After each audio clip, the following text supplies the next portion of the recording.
It's November 26th. It's Friday, and you're locked into Real Talk.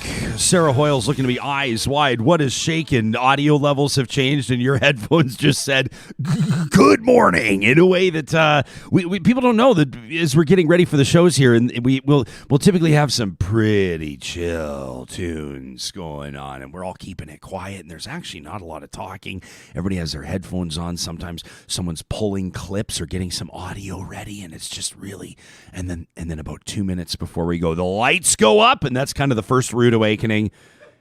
The second wonderful awakening is Ayla Brooke and the Soundmen. That's a track from their unbelievable album, Desolation Sounds, released on Fallen Tree Records. We're always grateful to be able to spin that. And then my rude awakening to you today, the timbre and tone of my voice.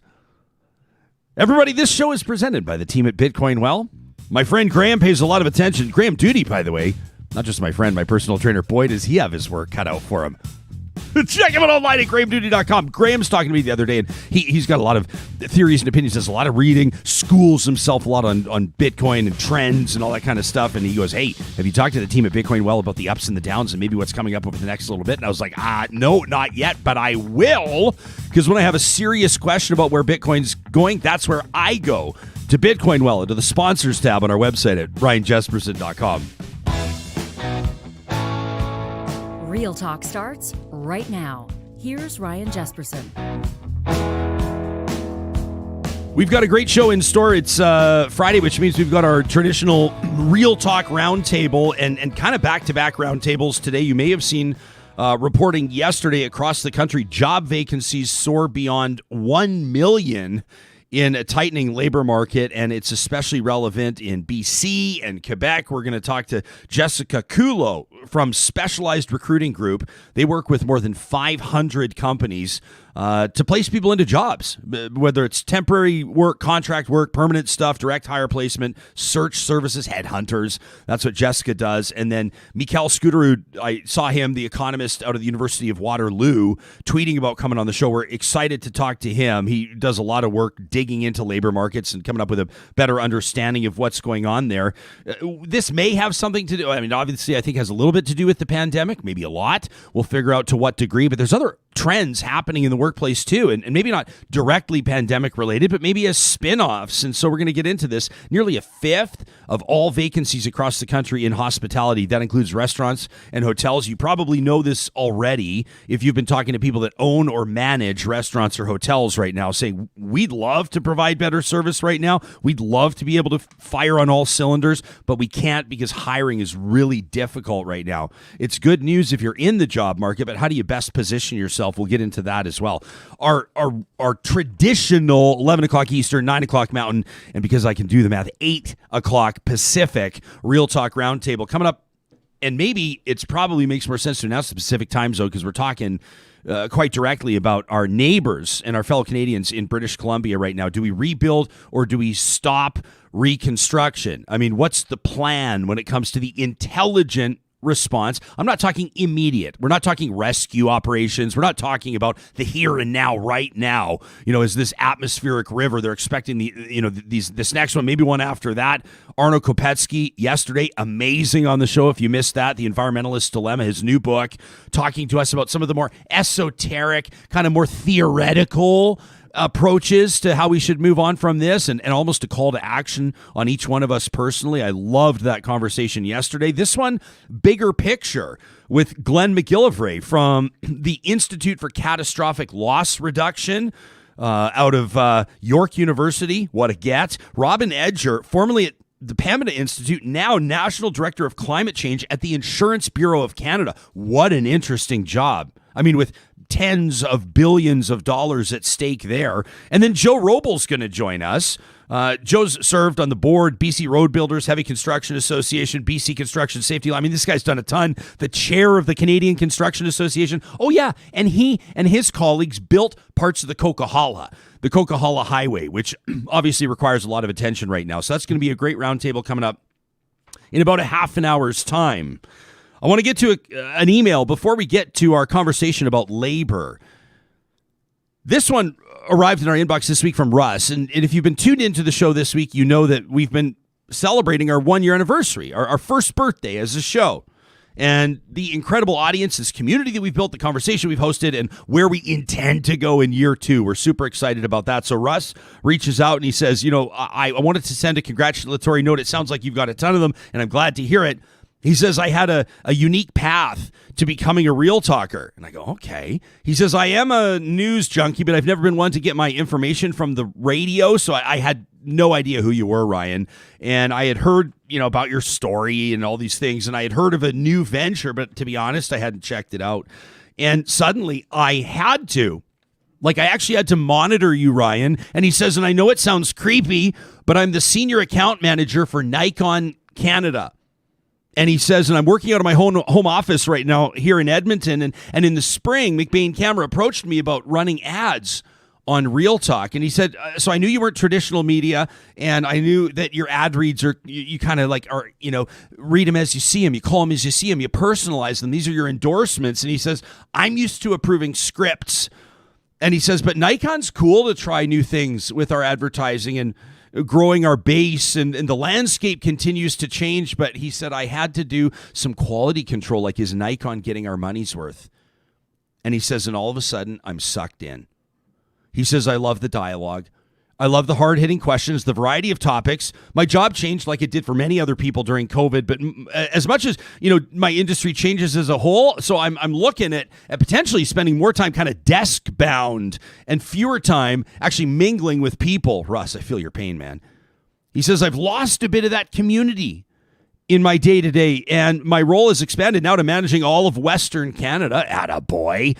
He says major corporate accounts as well. He says, but now every workday, I'm joining these Real Talkers. I'm tuning into the show. I stream it on YouTube while I'm working. He says oftentimes, due to work, I have to pause the feed. So sometimes I'll be behind. But he says, I haven't finished a workday without finishing a Real Talk episode in months. He says, I can't participate in the live chat, so I appreciate, though, when you get to people's comments. I enjoy it immensely. He says, I've added so many Twitter follows based on guests you've had on the show. He says, what about this Ubaka Ogbogu guy? Wow. He says, what an eye-opening education for a guy as white as this email background. He says, I met Slavo Chek, the sculptor, buying one of his beautiful chaos pendants for my wife to contribute to the Julie Rohr Scholarship. I was so inspired and so saddened by the loss of someone I never knew. And he says, and I absolutely squealed when you mentioned Mark Jinks, the photographer, the other day during your My Jasper Memories. He says he's a Nikon shooter, and he's a good friend of mine. Russ says, I truly feel like I'm part of a legit community. He says, now listen, with my recent job changes, I'm busier than ever. Stress goes up, but listening to you has always been something to look forward to, even on a Monday, and Trash Talk Fridays are as satisfying as a well-earned cold beer at the end of a day. Just wait till this one, pal. Later today. It's me. It's like mean tweets, RJ edition. Says, I enjoy honest journalism, quality questions, and conversations that need to happen, but don't always happen. Thanks to all three of you, Ryan, Sarah, Sam, for the education, the inspiration, the many laughs. Thanks for even the visceral facts that you want to hear sometimes. Some solidarity in knowing that you're not the only one screaming into your morning coffee. Keep up the good work. Thanks for what you've brought to my days. Thanks for passing my inspection and then giving me something I wasn't even looking for. That is one of the greatest emails I've ever received in my entire life. Russ from Nikon Canada. He says, P.S. Great reads for our holiday ads. If you ever want to go see one of those things in person, let me know. The ZFC is a beautiful camera. What do you mean, Russ? Do you mean the Nikon ZFC that you can pick up right now? Because the Nikon Black Friday, this was just a big elaborate lead into the Nikon McBain camera read today. But also Russ, But Russ! Great. Just blowing our doors off. So McBain Camera, Nikon's Black Friday sales on right now. This is your chance to capture iconic moments with classically styled camera design. Look at that. I love that rig. Unbelievable. It's like that classic style from 30 years ago, but today's technology, right? So you have precision carved, better be precise with that word, precision carved aluminum dials, engraved markings, mechanical controls for shutter speed, ISO exposure compensation, It's got this screen that can hide away when you're not using it for vlogging and video. And right now you can save $100 on the Nikon ZFC and that 16 to 50 millimeter lens kit. It's just $13.99. Includes a free Roots shoulder bag. Visit McBainCamera.com, McBainCamera.com today to see a full list of Nikon Black Friday deals. McBain, create to inspire. And before we get to our first interview today, I have to tell you about how Poppy Barley does Black Friday. I absolutely adore this company. This company makes the shoes that I wear every day, and I love them, including today. Sam, we can't do it, can we? Can you show me, camera? Can I show everybody my new Poppy? Oh, my goodness. I love these things. I'm going to pull a hamstring. Don't worry about it, Sam. If I try it anymore, I'm going to hurt myself. I was going to say, your personal trainer is impressed right now. Graham Duty is going, it's working. It's working. Look at that. It's working. Great extension. Great extension. At poppybarley.com right now, you can read about how you can shop for good. So they put purpose over profit this weekend with their Black Friday fund. So they do it a little bit differently. Rather than just having a sale at poppybarley.com, here's the way they do it. They leverage one of the busiest shopping days of the year for good. And so they donate 100% of proceeds from now until Sunday, up to $15,000 to a charity. And this year, they're supporting Water First's mission to address drinking water challenges in Indigenous communities. They want to inspire future voices in water science and education. I invite you to shop for good this week at Poppy Barley stores in Market Mall, Southgate Centre, in Alberta's capital city, or shop online anywhere at poppybarley.com. They'll get it to you before Christmas. Unbelievable shoes. Love my Poppy Barleys. So we got some issues going on across the country right now, most especially in BC and Quebec, but this is relevant regardless of where you live. There's a labor shortage across the country, more than 1 million jobs right now up for the taking. In some circumstances, employers are throwing up their hands. They don't know what to do. So we wanted to go to a couple of experts. I mean, this is their wheelhouse. If you have a question right now, if you're watching or listening, if you're streaming on the Mixlr audio app live, we invite you to tweet at us using the hashtag RealTalkRJ, and you can hit us up in the live chat too. If you have a great question, we'd love to ask it on your behalf. Jessica Culo is president of Specialized Recruiting Group. They work with, as I mentioned, more than 500 companies to put people into roles. I'll ask her, does she prefer or not prefer the term headhunter? My impression is that's exactly what she does. Mikal Skuterud is a professor in the Department of Economics at the University of Waterloo. His research interests include the labor market integration of immigrants, labor market policies that affect hours of work. Hopefully we'll get to that today. The economics of unions, and most recently, the impact of the pandemic on the Canadian labor market. Jessica, Mikal, welcome to the show. Thanks for making time for us this morning. Jessica, is it fair to call you a headhunter? Is it accurate as what you do? Yes, that's completely fine and fair. So what do you note about what's going on right now across the country? I mean, how much busier have you been trying to help employers get scaled back up? It's very, very interesting. We're extremely busy, busier than we've ever been in 17 years. And that's across all industries, all disciplines, all facets of our business. And it's not going away, I don't think, anytime soon. We're seeing a trend that doesn't have an end in sight. Recently, I was exposed to a learning opportunity, ITR Economics out of the US, that said the same, and they predict this will carry on until 2030, where then they actually predict a Great Depression. But I don't think it's a short-term problem. Okay, so I'll reference a story in the Globe and Mail. Mikal, as we come to you, job vacancies soar beyond 1 million. And what they're saying is a tightening labor market. Matt Lundy, the economics reporter on this, the number of employed Canadians now higher than it was before the pandemic, but the labor participation rate has recovered in most age brackets, which is good, right? But job vacancies still there, employers struggling to fill positions. Why do you think this is happening? I mean, you've been keeping a keen eye on pandemic impacts for more than a year now. Yeah, so I sort of got shut out of teaching and being at work.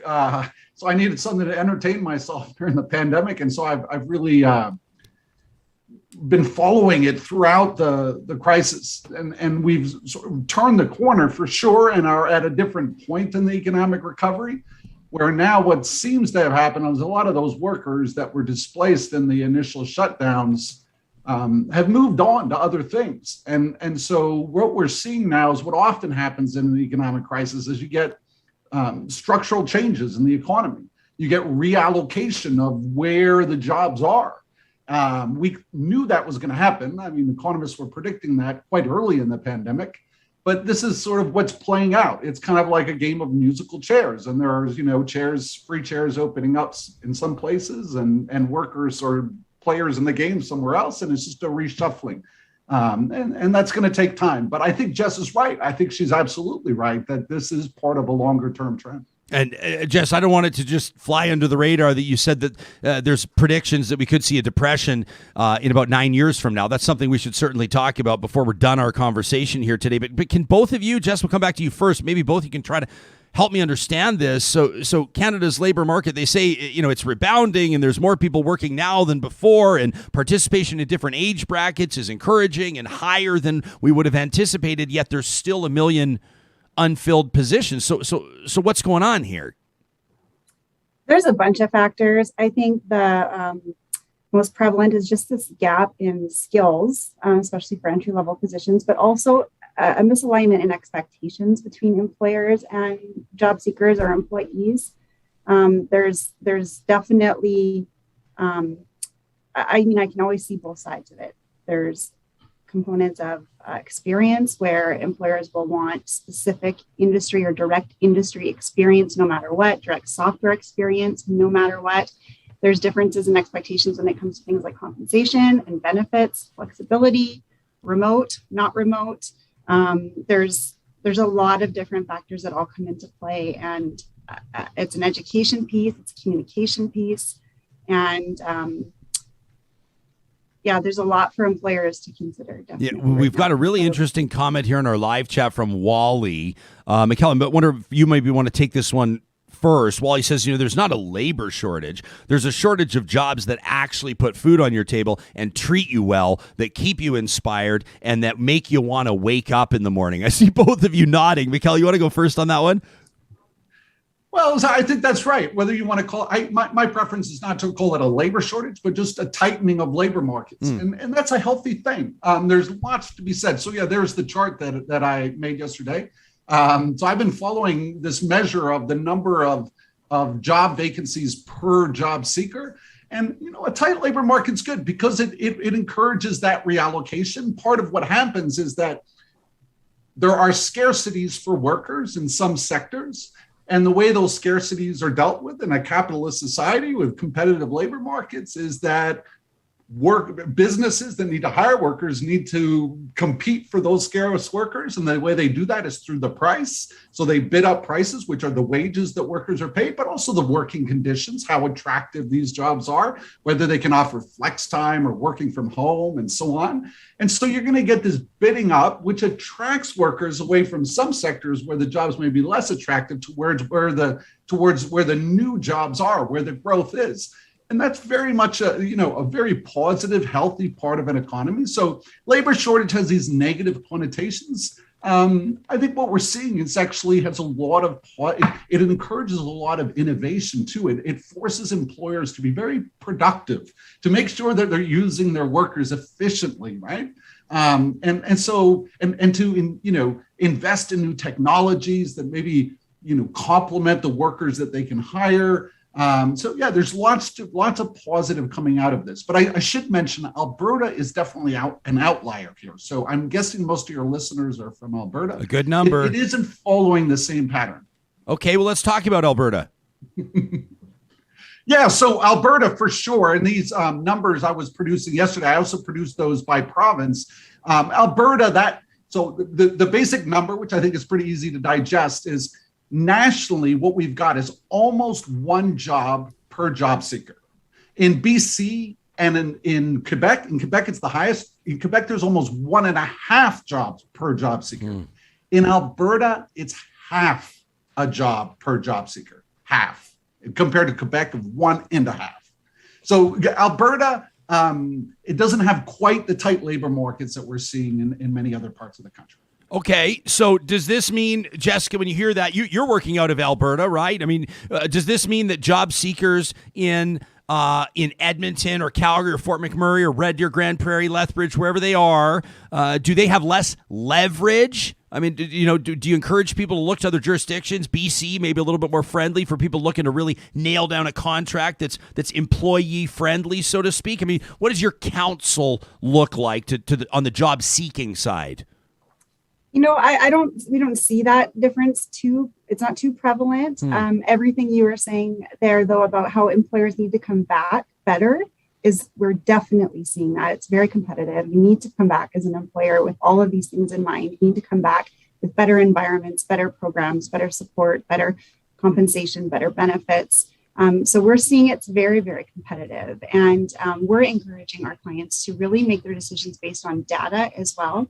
So, if you look at things like compensation plan reviews, well, you can't be considering what you should be offering new employees based on what you have been offering. You have to look at what the actual market is seeing, and we're seeing an increase in Alberta.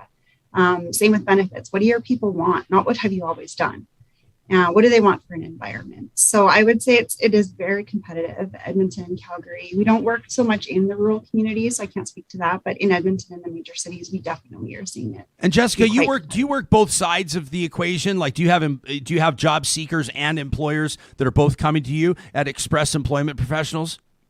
We do. So we work with unemployed. We also work with employed, though. So as you said, headhunting, we're having people take different positions or take on better roles that are better suited to them. So have you seen anything interesting with regards to what employers are doing to dangle carrots and incentivize work and pull people from across the street? I mean, what really jumps out at you? There's lots of unique things. It really comes down to what the candidate is looking for, though, and what their expectatations are, provided they're reasonable generally. So customization, I guess, would be something that generally across the board is what people are looking for. Makes them feel more like a person than a number. But there's some other unique things like deferred compensation plans. That's more of a retention tactic, but also something that's a little bit different. Retention is also huge and more expensive than ever for organizations right now. Is now a good time to ask for a raise? I mean, aside from Sarah and Sam. Asking for a raise, it's always a good time, provided, again, you have the data to back it up. Where that can run awry is where a candidate or an employee is looking and asking for compensation based on their mortgage payment or based on their lifestyle. It has to be market driven. It has to be performance driven. And there are resources out there for people to use. Mikal, I know that people will have situation-specific realities when we say, how do you best position yourself for this? How do you best maximize? How do you sort of seize the day, so to speak? But are there any overarching themes when people are walking away from this and going like, yeah, Real Talk, we had these great experts on talking about the job market, and I got the sense that it's kind of a time of opportunity, and then their friend goes, great, so what are you going to do about it? And they're going to go, like, what are a couple things that they should keep in mind?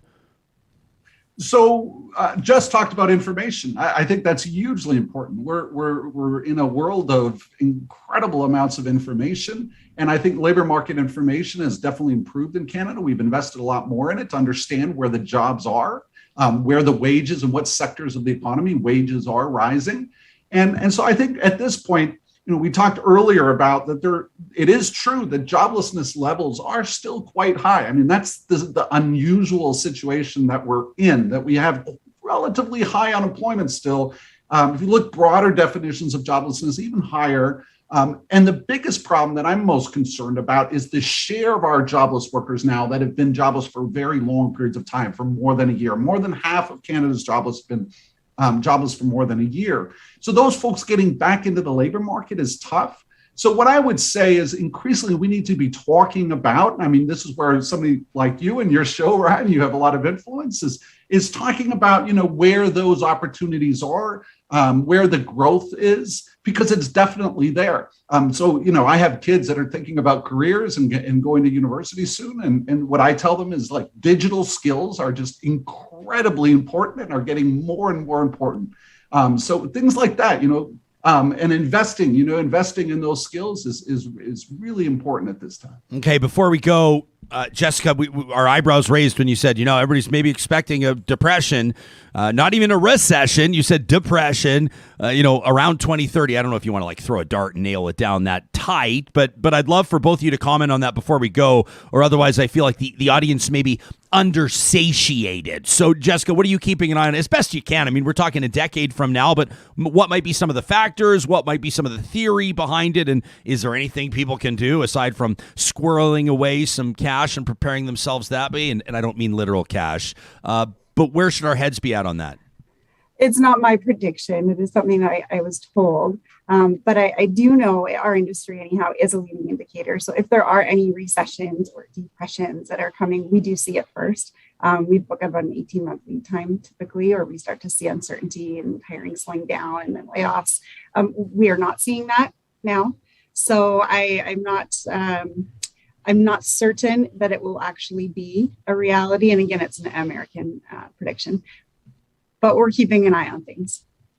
Professor, is there an economist that wants to go on the record 9 years ahead of a forecasted event and talk about whether or not it's going to happen?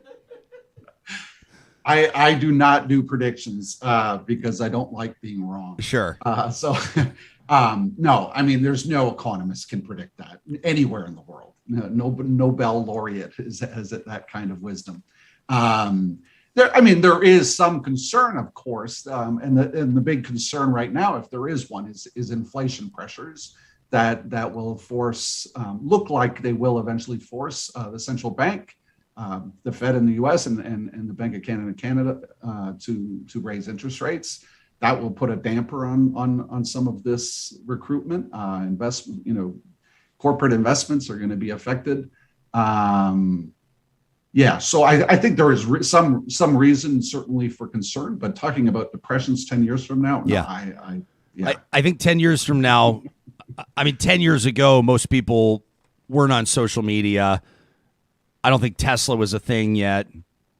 Most of us, some of us were still on dial-up. Yeah, let's keep our perspective, but also, hey, this is an audience that expects to be 1 or 2 or 3 steps ahead of everybody else. So thanks to the both of you for this. It's Professor Mikal Skuterud out of the University of Waterloo, out of the Department of Economics there, and Jessica Culo, who's the president of Specialized Recruiting Group. You can check them out online at expresspros.com. Have a great weekend, you two, and thanks for doing this. Thanks, Ryan. Thank you. You got it. Good conversation. You got this I'm looking for a raise look on your face. So this is I don't know what you're talking about. This is where we need drapes that just go right across the plexiglass. Whoosh. There we go. I need my privacy right now. I can't even look at you right now. What kind of host would I be if I didn't transition directly from that conversation into a reminder that Athabasca University is Canada's online university? And if you're looking for, you want to get a degree, you're like, it's time to get serious. I'm getting a degree. AU is a good fit for you. If you want to just upgrade a class or take a course or learn more about something, maybe improve yourself in a certain context along certain lines based on goals you've set for yourself, guess what? AU works for you. Athabasca University gives you control over your life thanks to flexibility and openness. You can check them out online today at athabascau.ca. Learn more about the application, the admissions process, and then maybe even learn more about some of the resources available. If you don't know necessarily what you want to do, you just know where you want to get, which is somewhere other than where you are right now. athabascau.ca. Our friends at Kubi Energy are providing solar energy solutions to power your life, and that includes solar panel installs, residential, commercial, industrial, agricultural. Is there anything they don't do? The answer is no. You can go to kubienergy.ca today to get a free quote. Maybe get some different ideas. Jake and his team love to troubleshoot. They love to get creative on how they can take your entire off-grid setup and power it up. They've been doing it for years, earning the return business of their customers at kubienergy.ca. Our friends at Breathe Outdoors know that it's, of course, a huge time for shopping over these next few days, and that's why I want to tell you about their Shop Black Friday event at breatheoutdoors.ca. It runs all the way through till November 29th, in-store and online. You can shop all 28 brands on sale. 28 brands on sale, including Merrill at 30% off. Or Outdoor Research at 25% off. I love my outdoor research gear. Smart Wool, some of my favorite socks are 25% off right now. Great for the hiker in your life. Osprey gear, 20% off. Tilly, 10% off. Tilly never goes on sale.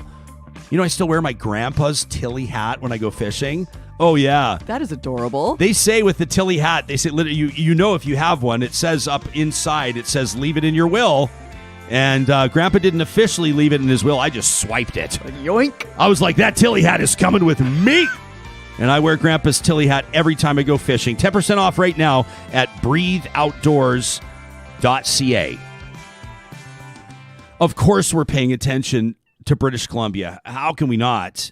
Yesterday, Arno Kopetsky with, just in my mind, a fascinating challenge for all of us to really evaluate kind of how we live and what we prioritize. And it was one of these exercises that I think it's really important to go through every once in a while, to take a look at our personal footprint on the planet. And as we look all around us, how can we ignore that things are changing? The question is, as we rebuild, and I'm talking literally, communities, homes, rec centers, highways, railroads, what's the best way to do it? What should bridges look like to be able to withstand some of the pressures that maybe we don't even quite yet fully understand?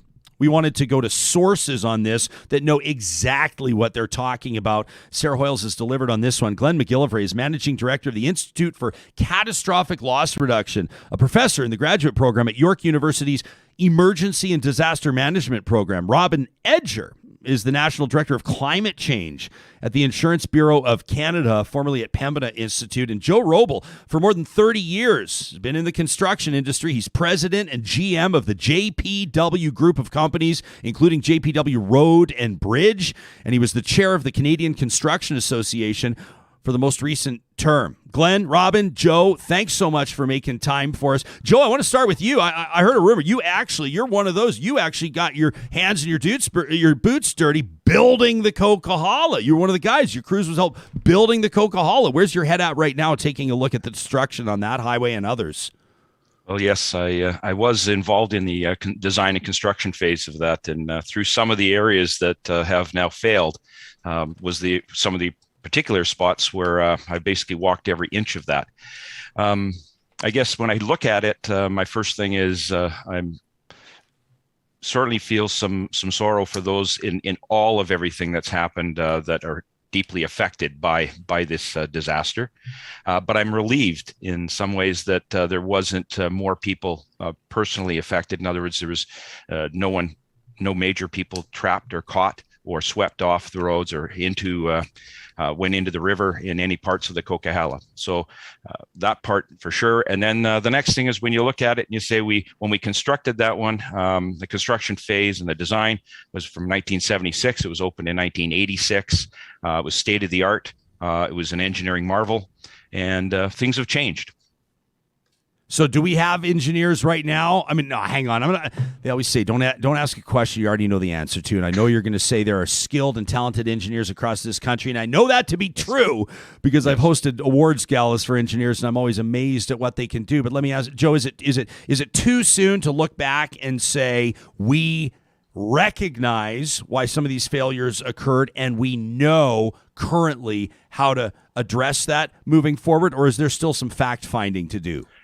Well, there's definitely some more fact finding that has to occur, but it was constructed in 1986. There's been a number of changes since. The ministry, I know in some of the projects that I've worked on in the last few years, the Ministry of Transportation has put in place some sort of resilience to the infrastructure. So they have tried to incorporate some of that. So they have been making some changes to their design. There just needs to be much more.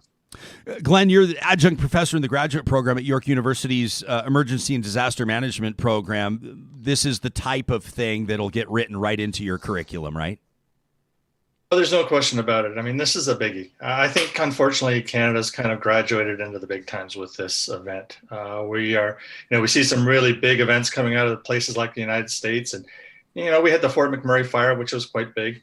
But this is really big, and this kind of puts us up there with some of the other huge losses we've seen in the U.S. and globally. So you're managing director for the Institute for Catastrophic Loss Reduction, which would lead me to believe that there has to be the premise in place that either we can better build communities and infrastructure, or we can take action on climate change to try to slow or reverse some of these trends. So how do you approach loss reduction? Yeah, so our work is with the former. We look to build a hardened a community, basically, a more resilient community, whether that's building our homes better, retrofitting existing homes, looking at infrastructure and doing the same, whether it's building new infrastructure that can handle the weather down the road, or retrofitting existing infrastructure to handle the weather that will come. That's what needs to be done, and that's where our work centers on.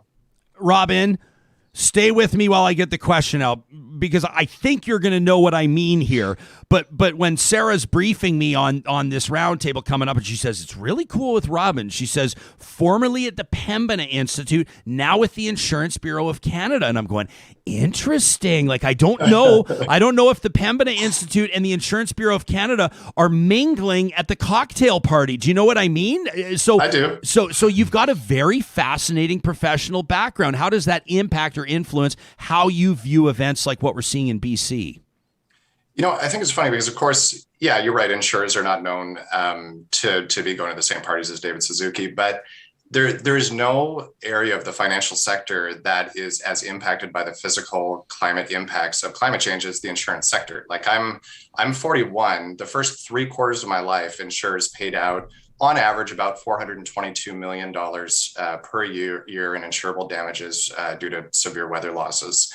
In the last 10, 12 years, that number's gone up to a shade over 2 billion. Like this is impacting their bottom line, and in a way where good corporate citizenship aligns with their bottom line in a way that couldn't be more direct. So this is, after Fort McMurray, and I don't have numbers in front of me, Robin, but I do know anecdotally that people will say, oh yeah, insurance rates went up after Slave Lake, or they went up after the Southern Alberta floods or Fort McMurray. It just happens. Is there consensus, or at least are there rumblings within the industry, the insurance industry, that right now this is unsustainable? We're going to get to a point where people won't be able to, they won't be able to insure properties. People may be running uninsured. I don't know what that leads to, but is this, are we sort of looking ahead and seeing that iceberg and saying we better change course? Rates are very complex, but certainly the increasing impacts of climate change don't push them in the right direction.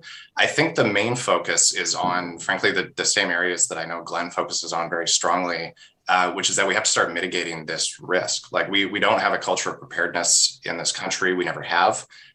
We're very excited about some of the very recent announcements that the federal government has made and some of the upcoming actions in terms of, building out a national adaptation strategy and fully funding it so that we can start putting in place the adaptation measures that our communities need in order to be able to continue to have affordable insurance and just be able to live our lives in the way that we're used to living them, even as we know our climate is changing. We know that globally, the average temperature has gone up a shade over a degree. In Canada, that's 2 degrees, and in the north, that's 3 degrees. And there's no reason to believe that as the world continues to heat, that Canada won't heat at twice the rate as the rest of the world. So yeah, we do not live in a static climate anymore, and we have to take the measures to deal with that. I want to ask all three of this. We'll go to Glenn first, Joe next, and then Robin, back to you. Glenn, you're the one that teed it up. You said we have to talk about hardened and more resilient communities. It's been an honor of mine, as a matter of fact, to MC the Alberta Emergency Management Association conferences, where you get literally 500 or 600 people in a room. The stars and bars, as everybody talks about here, with regards to the high-ranking lieutenants and chiefs and everybody involved in emergency management and first response, and a lot of people that have wildfire experience, people with flood experience, and you talk to them and learn little things. I learned little things. I did some vegetation clearing around my residential property after listening to a conversation at one of these. I didn't realize that, for example, cedar bushes right under your soffits are a really stupid landscape design. For example, that's one. But when we talk bigger picture, it's going to mean that maybe towns, mountain towns, might need bigger buffers around around them. I know everybody wants the big lodgepole pines right behind their back deck, but maybe we need to start cutting those back a little bit. Glenn, what does the resilient community of the present and, more importantly, of the future look like? Let's dig into it. Yeah, so I mean, it means different things depending on the hazard that you're talking about. Yeah. So you're talking basically about fire smarting, so getting fuel away from your home, and that's one thing that we have to do, both on the private property level and on the community level as well. Creating buffers is one thing, but embers flow far ahead of the fire front and can ignite towns like Fort McMurray, and that's really a big issue. We know how to build homes that are resilient to wildfire, and we got to get on with that work. It's not that we don't know what to do. We do know what to do. It's the political will that really doesn't exist yet. On the flood side, it's more complex. Hardening your individual home is one thing. Looking at the community is quite another. And with hazards like flood and like wildfire, you can do everything to your property, but if your neighbor doesn't do something, you're still at risk. And so, it takes this community-wide approach, this societal approach where everybody has a role to play to build in resilience. A lot of it has to start, the big picture stuff has to start with political will. I want to ask you to follow up on that. I mean, what is political will? People always talk about political will. I don't know that, I can't say we never see it. Sometimes we see it in directions that people don't appreciate. Political will certainly exists, but if a politician through the course of a short election cycle doesn't think that they're going to see return on putting their neck out there and making unpopular decisions, chances are it's not going to happen. So Glenn, how does that happen? Is it public pressure? I mean, what would you forecast might be effective? Well, sometimes it just takes a star, somebody that supports an initiative and gets it going. The mayor of High River, Alberta, has said, he has made his town the most flood resilient town in the country. He said this was after the 2013 flooding, and they've taken many measures in High River to try to prevent a repeat of that flooding from happening. So it was the mayor in that case that really led the charge and got some things changed. Canmore, Alberta, known very well for wildfire resilience, has done some fantastic things there. So sometimes it just takes one advocate to push. It could be the mayor, it could be somebody on council, it could be a citizen. Yeah. But it goes a long way sometimes. But when somebody says, you know what, we have to do better, we have to build back better, we have to build new infrastructure better, whatever it happens to be, when that happens at the top, and when it happens with the people that pay the checks, things start moving in the right direction, and we need more of that. I should mention High River's Mayor Craig Snodgrass was with us just a couple of days ago with Corb Lund, the country singer, talking about coal. I mean, that guy's punching outside his weight class on a lot of fronts. It's great. Joe, I can see you as Glenn's talking. You're sitting there. You're nodding your head. I can tell you're like, will you give me the damn mic, Jesperson? So here it is. I mean, do you see some of this stuff happening? Yes. Well, as I said earlier, some is happening right now in a smaller amount. We just need it to expand. And I think Robin mentioned something about the national adaptation strategy, and that's clear. We need a national strategy, and we need the government, we need policymakers, we need the builders, we need stakeholders to all come together. We have to come together around the common purpose of improving infrastructure resilience. It's not going to come without a cost. There will be a cost to it. So it's going to take and I agree wholeheartedly with Glenn, that it takes a star, a champion, somebody to champion or an advocate, but it's going to take some public pressure. As the taxpayers, we're going to have to decide that, yes, we think it's worthwhile to invest. We're going to be willing to spend more money, because some of this resilience is going to be, when you're looking at, for instance, just use a bridge. That may have a certain span and that's failed now. Well, what may happen when it's rebuilt, the span may need to be wider to allow more water to go through without washing it out. The protection that was on the river, on the banks, to hold in those fills, those bridge end fills and the road end fills, needs maybe larger riprap, larger size, more protection, something to protect it. So that all comes with a cost, and it's going to be the taxpayer that's going to have to decide, yes, we want to do it, but it's going to take everybody pulling together with that same common purpose. Joe, do you have you're going to look at me and say, what a dumb question, but I just have to ask you, do you have an ish number of what you think that cost increase might look like? For example, if a bridge is going to be $180 million or $300 million for this big, beautiful bridge, you go, yeah, now a more resilient, climate change ready, fortified bridge. If it was going to be 180, now it's going to be 230 or 240. We talking 30%, 50%, 100%? What do you think? I don't even want to hazard a guess on that particular one because you're going to be bidding for them, right? Yeah. Well, there's too many variables involved in that particular one. Like, just to give you a small example, I was involved in some flooding that occurred in our area approximately 3-4 years ago. There was a small minor road that had a 2-foot culvert, or a 600 millimeter culvert, a 2-foot culvert.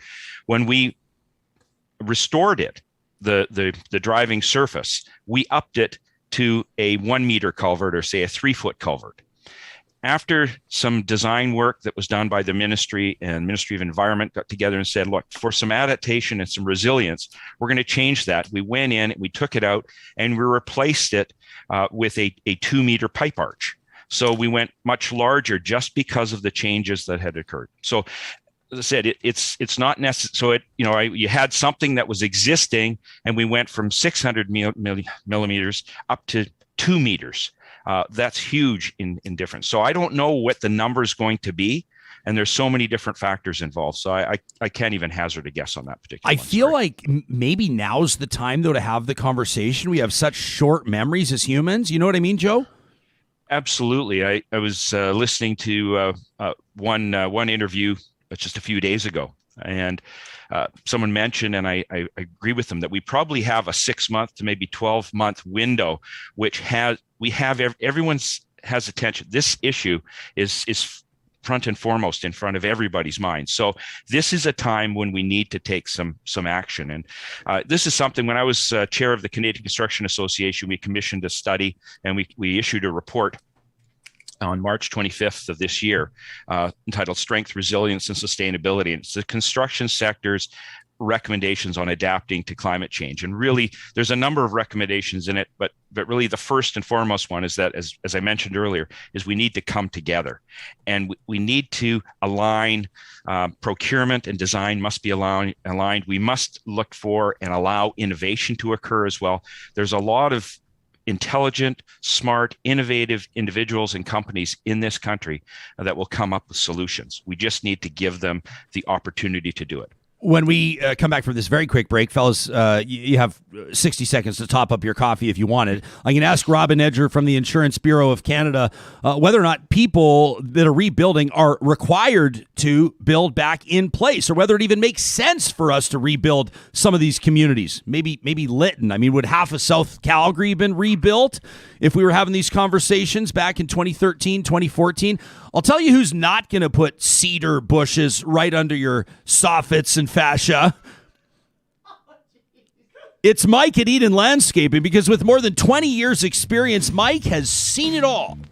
He thinks it through, and he allows his intuition and his professional experience to blend and to meld with his creative spirit to create a portfolio like you can see right now at landscapeedmonton.ca. You go, well, I want a bit more of a modern look, or I want a bit more traditional look, or I want the rustic look or the natural look. Mike goes, yep, check, check, check. We've done it.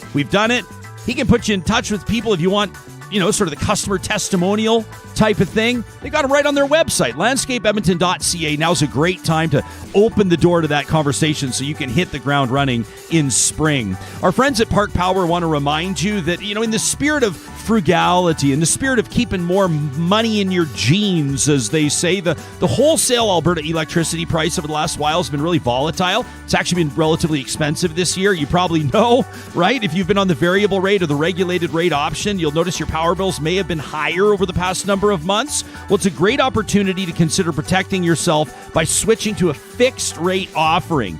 So Park Power offers flexible fixed rates. You can go 1 or 3 year terms. You want to know the best part? You're never locked in. You want to change your mind? It's not like the cell phone company where, no, you got 27 more months left. Can you tell I had a conversation with them this week? 27. Not Park Power. And the promo code 2021-RealTalk gets you $70 off your first bill. How great is that? Our friends at Sherwood and St. Albert Dodge are thrilled right now to have Ram 1500s back in stock on both their lots. And of course, you can check out that selection online. They've got a limited time offer that ends December 1st. And so you don't want to snooze on this one with great discounts, almost up to 10 grand on the 1500s, up to 10% off MSRP on the Jeep lineup. Trusted brand since 1941. You'll find them under the sponsors tab on our website, ryanjesperson.com.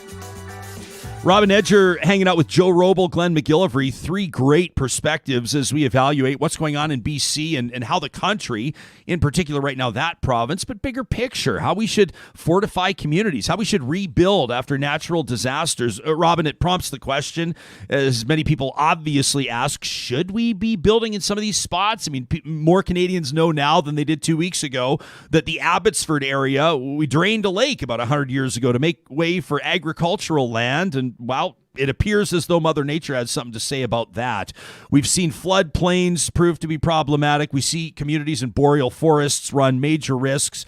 Now, you're obviously here speaking on behalf of the IBC, but maybe a little bit of personal opinion as well, as long as we identify it. I mean, should we be rebuilding in some of these areas?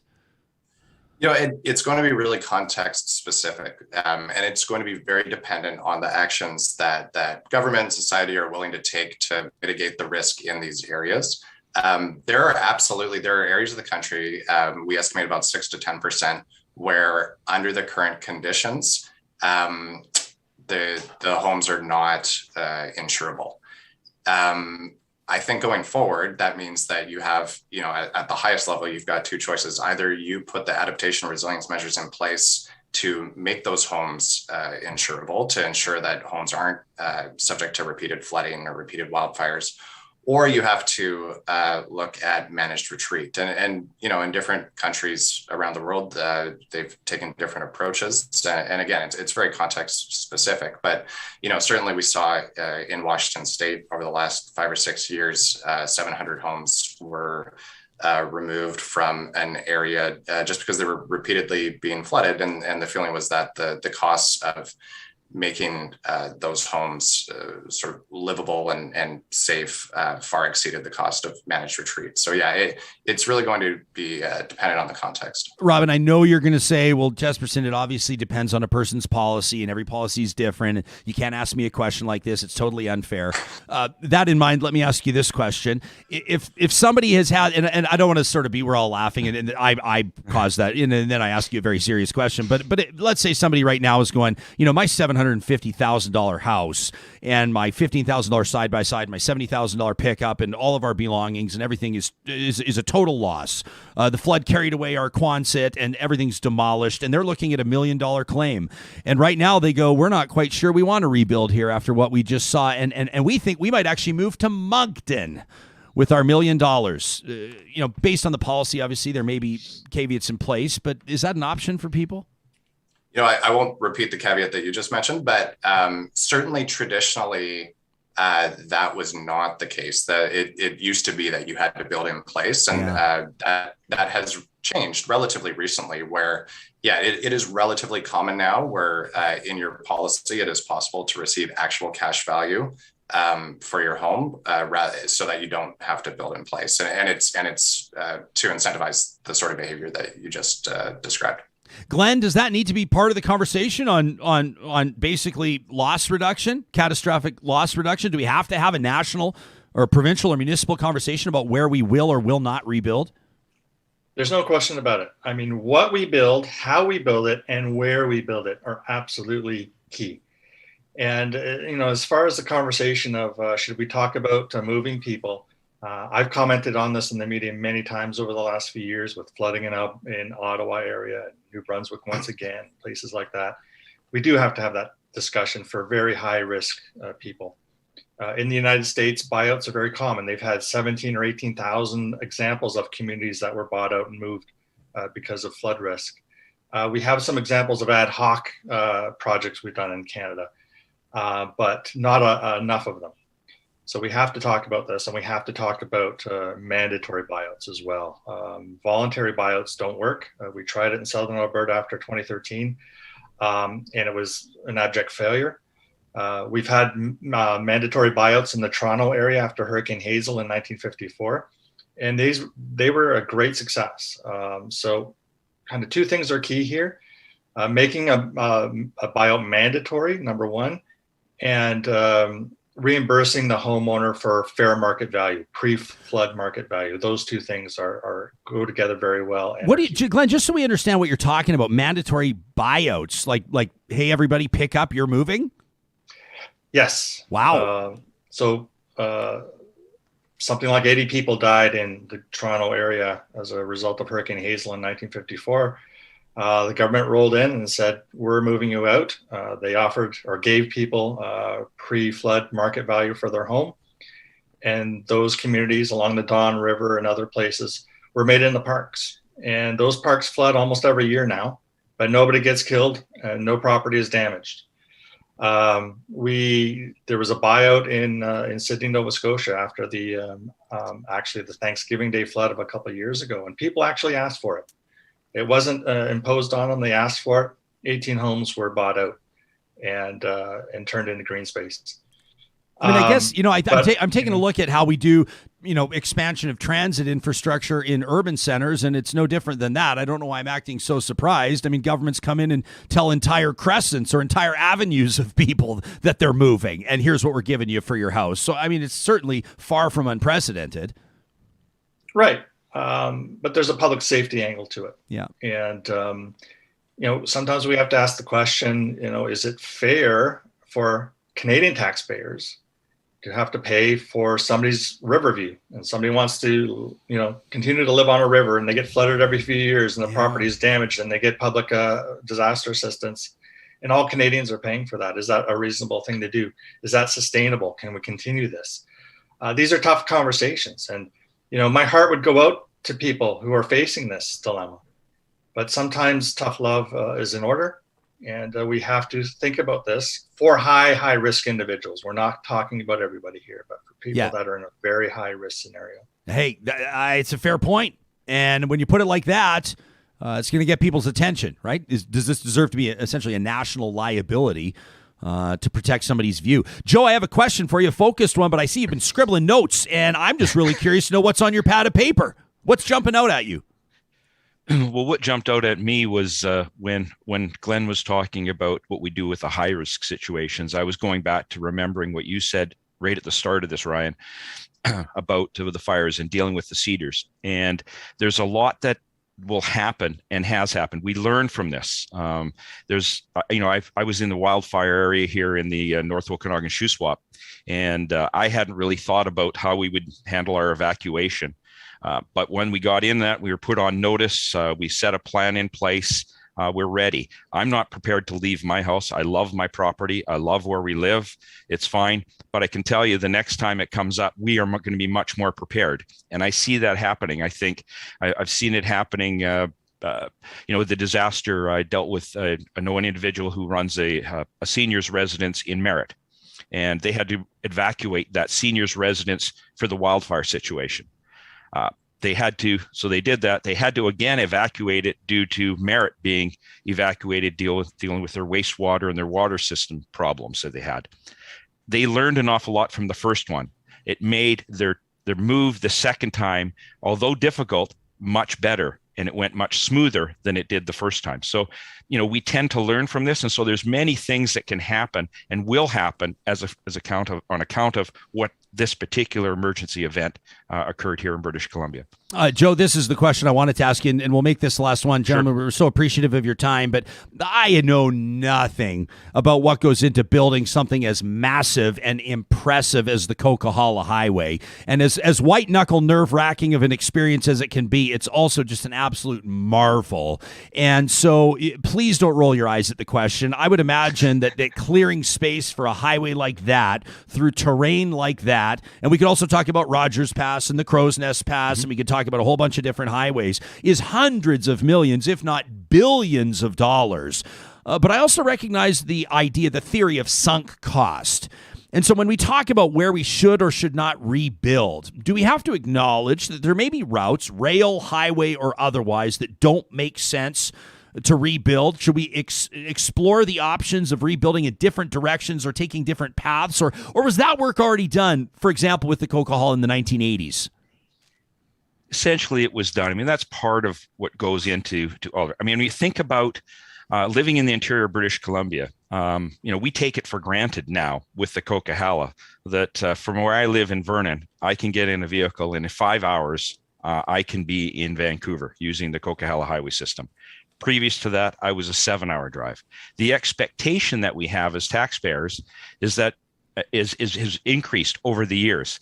So, we've now got all the transportation routes and the truck traffic that is accustomed to these shorter transportation lines, which every cent that they expend in fuel, in transportation costs, we realize in the cost of all our goods and services that we purchase at the store. So everybody is looking to try and as I get through this, the expectation has been increasing over the years, and the designs tend to follow through with that. It comes down to what does the public want, and the government will make that decision.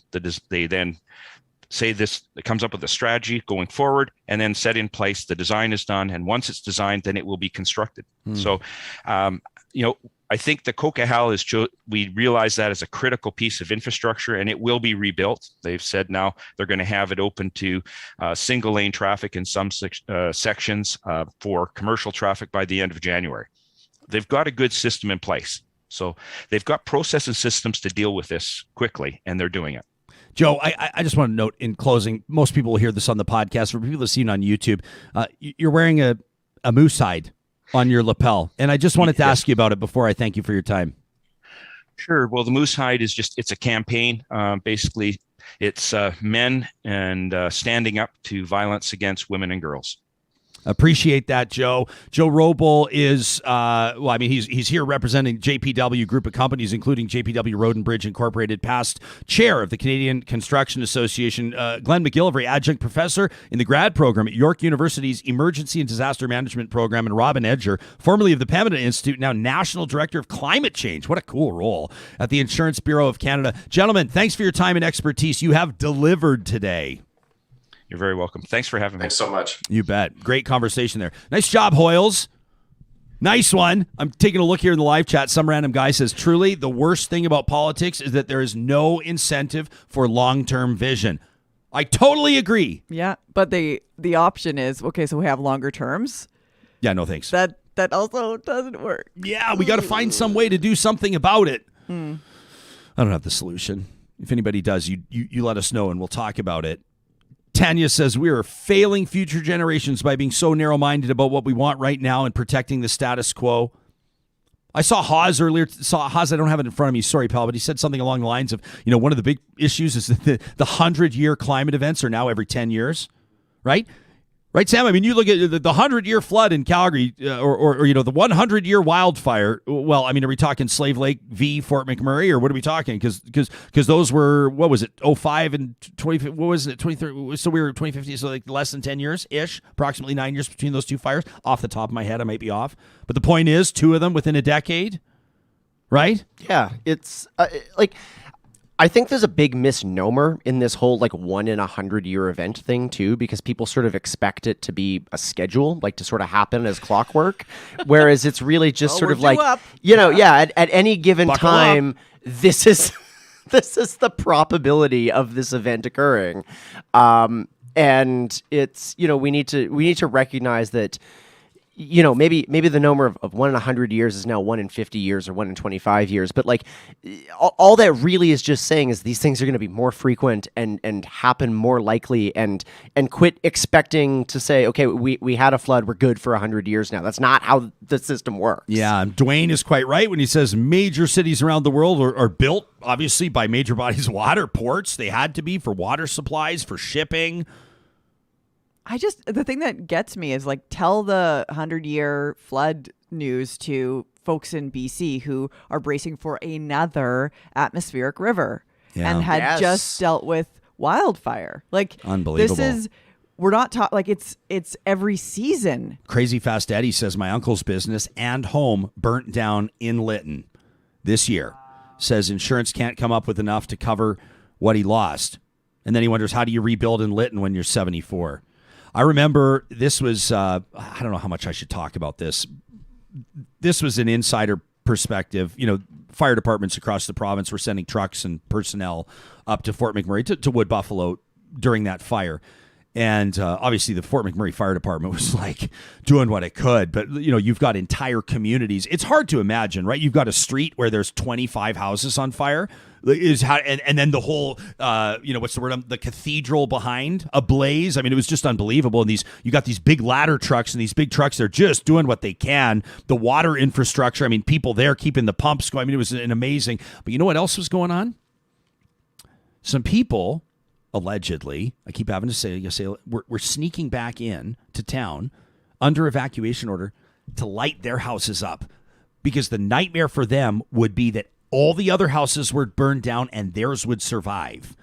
And they were having pop-up house fires. They were having these suspicious fires popping up on streets that had those fires extinguished days before. Now, someone's going to write in and say, well, Jesperson, there could have been embers in the peat moss, or there could have been something under the shingles, and it could have taken a while. And that's true. This is from the horse's mouth, from people that were there. And this is touching on Crazy Fast Eddie's point of rebuilding in Lytton when you're 74.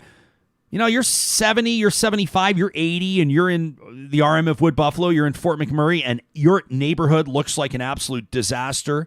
I mean, it is a disaster zone. But your house and the one beside you survived, and the next 6 or 7 years are going to be construction, and your house is, quite frankly, going to be the weathered one on the block, and the value's not going to be there, and all of your stuff reeks like smoke, and people were going in trying to burn their houses down to kind of share, I guess, in some of the rebuild options. I mean, and you look back and you go, well, I mean, that's, first of all, a criminal offense. Second of all, kind of part of you goes, do you blame them? Yeah. I'm not saying go light your house on fire. I'm not saying cheat your insurance company. I'm not saying commit crimes. I'm certainly not saying start houses on fire. I'm just saying people under extraordinary circumstance are faced with extraordinary pulls on what their typical actions might be. And that was certainly the case in Fort McMurray. And I think when we talk about rebuilds, none of us really... I see a couple comments on here I'll get to in a second. People say, you can't, unless you've walked miles in those shoes, you do not know what it's like. A total loss, a house fire or flood. Unless you've experienced it, you have no idea. Tanya says, I think this is one of those I have questions on the conspiracy theory pyramid. I mean, I'm talking to people that were putting people in handcuffs, Tanya. So, I mean, I trust the source. I want to read this email from Kim. She wrote in and said, I wanted to send a personal congratulations and a thank you for 1 year of programming on Real Talk. As a listener, as a friend of the show, I wanted to share how deeply meaningful it's been on my personal journey. Kim says, when the show launched, I was listening after morning runs. She was getting out and getting active. She says it was kind of a pandemic commitment to myself to get mentally healthy through movement. And I would listen to the show after these runs while I worked from home. My 14th year of self-employment, feeling the best I had in a long time, mentally, physically, in spite of COVID. I was so jazzed to find a community of people to learn with and to learn from by virtue of a show asking the right questions and having guests with insights I hadn't heard before. Literally, last fall was full of goodness for me. And on December 31st, you had that special show for Patreon supporters. Kim says, I missed it because I wasn't feeling well. And a day later, 2 days after my 49th birthday, I had a cerebral stroke. And I went from feeling my very best to having a stroke. I was in the hospital from January 1st to the 3rd. Ryan, I was pissed at you because you had those days off when I needed you most. She says, I'm kidding. Going from feeling great to just that screw job, that life is so unpredictable, was such a roller coaster. And I was so grateful to be alive, right? The stroke could have been worse, thanks to the fast actions of one of my daughters and my husband. But being alive is not the same as being well. And when you're not well and you're trying not to sink into depression, I found that the antidote is to have good habits and daily joys that can be seen as a commitment. And for me, that meant Real Talk Ryan Jesperson. Having good distractions, good people to talk to, listening to good conversations about fun things and tragic things. It's been a literal lifeline in my recovery. Kim says, I'm still recovering from brain injury symptoms, but I'm improving every month. I've not been able to return to working full-time hours yet, which of course sucks. But what I have gained is more time than I would have without the injury to listen regularly to the show. And by listening, I mean learning.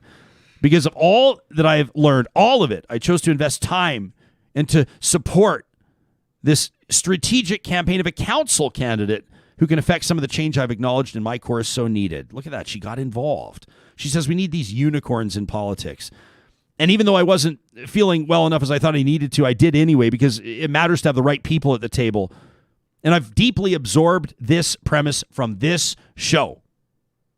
And I'm not the only person who invested time into recent elections because of the knowledge building and the inspiration that happens because of Real Talk. The ripples of influence are many. So, ripples, says Kim. Ripples of positive influence from Real Talk are now the fabric of our society. And change makers and influencers talk to you and listen to you, your guests and each other, and it creates ripples.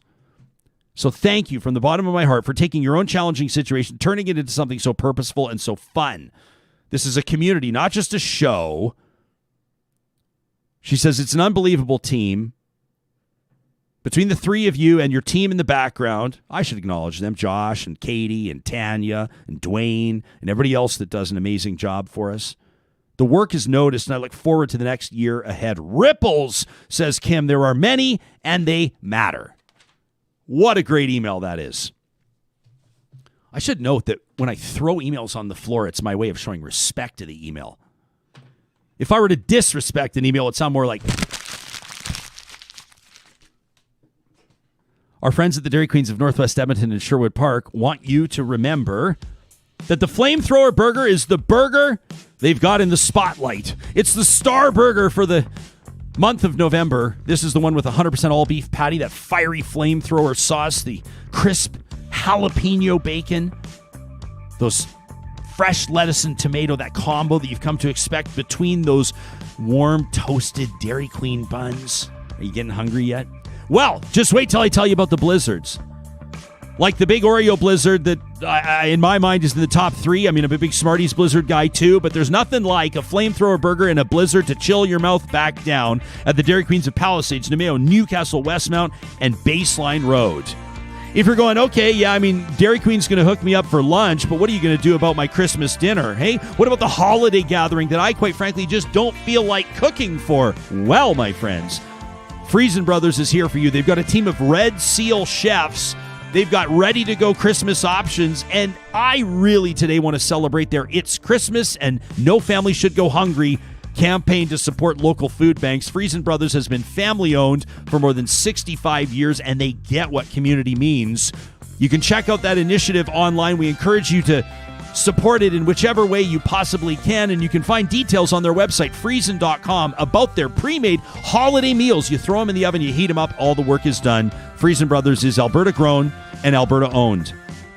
Our friends at Local Waste have been keeping it local in Alberta and Saskatchewan for more than a quarter century, providing construction, commercial, and residential waste and recycling collection.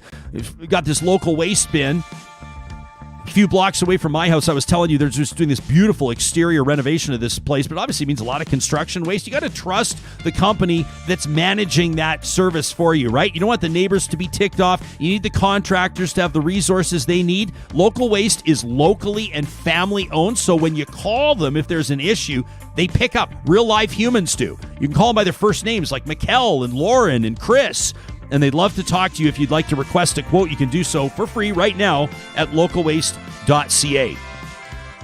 As we wrap up each broadcast week, our friends at Local Waste give us an opportunity to blow off a little bit of steam. Now, typically, these are emails received to talk@ryanjesperson.com, but as we celebrated our one-year anniversary, as part of our question of the week presented by Y Station, we gave you a chance to, well, tee up on me. And so here is a Mean Tweets Jespo edition of Trash Talk. Yeah, that's right. Through 1 year, these are some of the thoughts you have on me. One audience member says, I'm always curious to know how Ryan fits his massive head through a door. It's easy. Bigger doors. Quit being so nice to one of your guests who deserve to be hit between the eyes with a sledgehammer for their responses. I'm sure you will know the ones I mean. Ryan, you spent too much time talking about Calgary and Edmonton. I wish you'd cover other parts of Alberta, too. Lethbridge is Alberta's third largest city, but we are totally ignored by most of the media. We've talked a ton about Lethbridge. The fire chief, Mayor Chris Spearman. We talked about election results. Your MLA, Shannon Phillips. Come on, Lethbridge. We love you. Ryan, stop adjusting your mic every 30 seconds. Seriously, Sam's an engineer, and I'm sure he can tighten up the screws to keep it in place. It's not like you're growing or shrinking during every show. Thank you for your feedback. Hey, Jespo, I can't tell how old you are. 30, 40, 50, 60? Your clothes are all over the map. Pick a lane. What about this one? Jespo sure loves to hear himself talk. I'd love to hear his wife do a trash talk. I bet Ryan leaves his socks on the floor. Socks? Jeans, underwear, jackets, hoodies.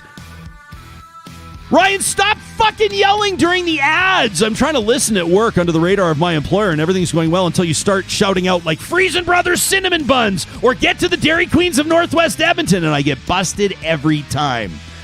Advertising works. Hey, Jespo, were you wearing a bathing suit in the Edify cover shot, or were you honestly butt naked, and are there outtakes? Like those that wear the kilts. I'll never tell. How about this one? Sometimes Ryan needs to shut up. Thank you for your feedback.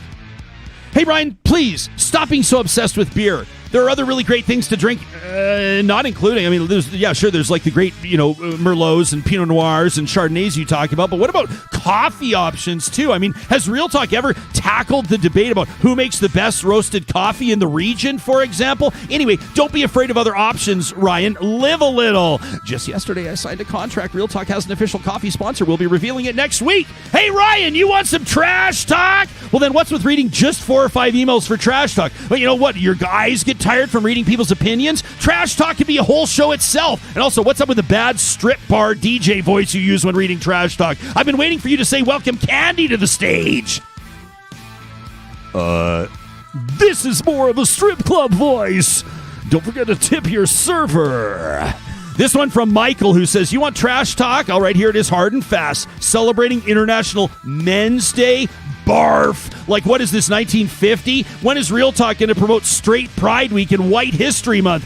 Barf. Just like those, men don't need or deserve an international day because, unfortunately, every day is a men's day going back to the beginning of time. The positive and supportive discussion about men's mental health was great. Absolutely do that. I don't know who comes up with these international days, but they need to give their head a shake about this one. I'm surprised that neither Ryan nor Sarah addressed how potentially problematic that day is. Well, I will say, Sarah canceled, as a matter of fact, my planned roundtable with Harvey Weinstein and Bill Cosby and Matt Lauer, where we were going to talk about Me Too and cancel culture and how it's all a bunch of BS for International Men's Day, which is why it's good you were here, Sarah. I wanted to talk about how many women is too many women in a boardroom, or what is with these pronouns anyway. But instead, we focused on ways that men can look in the mirror and better themselves, because men's mental health is something we don't talk about enough. And to be serious for like 2 seconds, Michael, I appreciate you being here for every single one of those conversations. And we'll wrap up with this one from Fatima, who says, you want trash talk, Jesperson? How you handle the Real Talk point system is trash. She says, I've been in on the live chat. She says, commenting, making incredible jokes, being generally delightful for an entire year now, and I've never been awarded 1 damn point. So who's awarding these points? And what goes on with the points? And where do you keep score? And who's in first place? It makes no sense and is driving me up the wall. You need to accept the fact that you suck at being in charge of the Real Talk point system and give it up to Sam or Sarah. I'm sorry, but I'm competitive and it had to be said. Oh, and congratulations on 1 year of Real Talk. That from Fatima. Fatima, unfortunately, your bad attitude about my leadership in the Real Talk point system has docked you 5 points. Here's hoping you can recover. Now, when it comes to who's in first place, we're all the real winners, because you beauties show up every single day with your senses of humor and your empathy dialed in, and we are so excited about what year 2 looks like. Coming up next week, Rick Mercer joins us to get into his new book, Talking to Canadians. And you know Brittle Star, one of the great Canadian treasures, he's going to have his own heritage moment soon enough. Hoyles has him booked for next week. In the meantime, Real Talkers, if you're thinking Black Friday today, but you want to go shop somewhere that's doing absolutely nothing with regards to sales and keeping their prices locked in, you can check out our merch page at ryanjesperson.com. We'll see ya Monday!